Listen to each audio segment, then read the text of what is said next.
हाम्रो खेतमा करेला घिर्याम्ला रोपेको 1 महिनाभन्दा धेरै भइसक्यो र झ्याक्रा दिँदै हो। यस्तो छ करेलाको अवस्था यताउति गर्दाखेरि हेरचाह गर्न नपारेलो।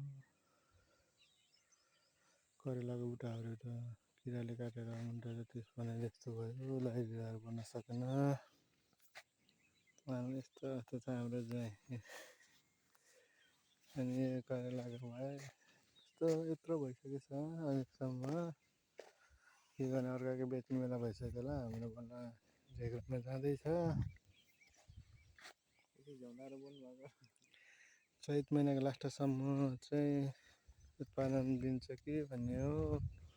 चैतसम्म अलिअलि फुल त खेलेछ, किराले काटे जस्तो भयो। घिराउनु फल्ने त होइन होला यो, ठुलो त भन्नु होला। त्यही पनि यस्तो छ।